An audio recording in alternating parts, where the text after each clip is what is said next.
Hi, I'm Sutu. I'm an XR artist, and that means everything to do with different digital realities like virtual reality, augmented reality. I'm from Australia and I'm living in Los Angeles. And today we'll be talking about augmented reality books. One of the first things that we did was modern polaxis. I put up some street art around the streets in Sydney, Australia, and then we kind of rolled up to these street art works with a projector on the back of a bike, and we used the augmented reality app to calibrate the projection onto the street art. This was probably like 2013 or something, very early. We put this video online and it got a lot of attention, and then we thought, well, what about if we just make a comic book using this character? So Modern Polaxis became my first augmented reality comic book.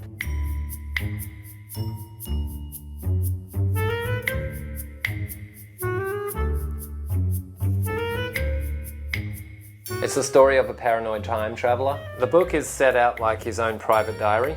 You'll see drawings, you'll see lots of crazy writing like a madman's diary. And then the idea is that you use the augmented reality app to reveal his secret journal. You're almost like an investigator, and if you put your phone close to the book, you will discover little notes, like the text is replaced in the book with some new text in the app. So the app is telling you a different story to what is printed on the page.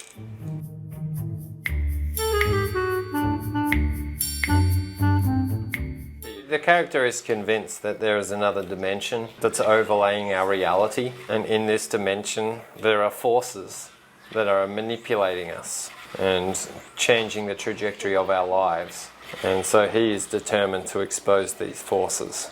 So the augmented reality is also used to expose these forces.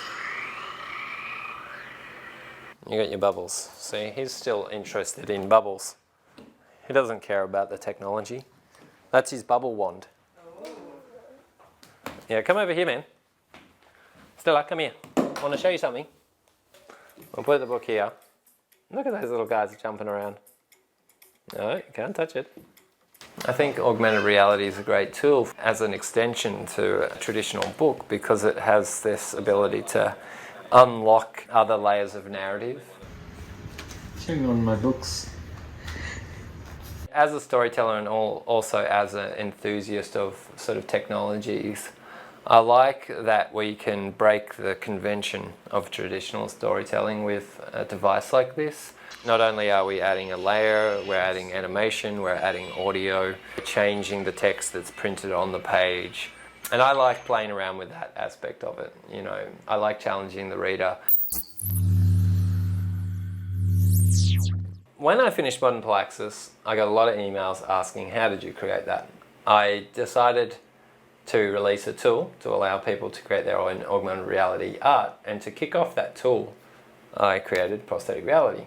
I invited all these artists that I know around the world to use my tool and to submit their creation, their augmented reality artwork. It resulted in about 45 artists' work.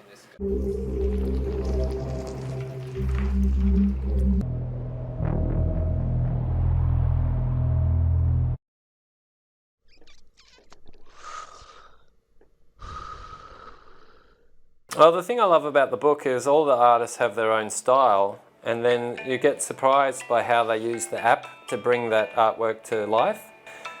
This was actually this artist's first animation, which I thought was a fantastic effort. And then there's the message as well, like what is your artwork even about? Sometimes the artist will just do some fun imagery for art's sake. Other times artists will try to communicate a more important message. So this was a friend of mine, Ezra Clayton Daniels. This artwork is probably one of the most powerful in terms of a political message.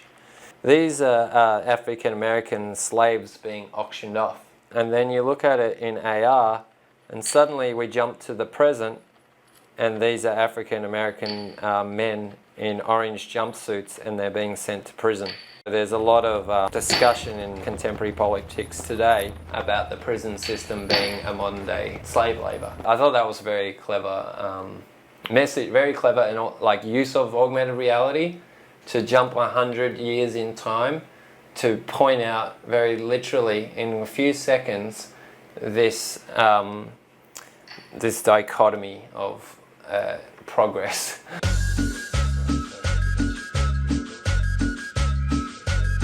Illustration style. This is one of the 3D artworks in the book. It's a little goat. I think the future for augmented reality books and all augmented reality experiences are going to become more prevalent when we have augmented reality glasses. So I imagine in the future, in the near future, we'll probably see one of those famous launch days at Apple where they say something like, this is the new MacBook, and then they will only put on a pair of glasses. And the world will go, what? That's a MacBook? And it's suggesting that we will just see the information floating out in front of us. And this will be the sort of the tipping point when we enter into like a full augmented reality future. I think that will happen within the next 5 years. And all of these experiments that we've been doing will become a part of the mainstream culture for how we experience digital art.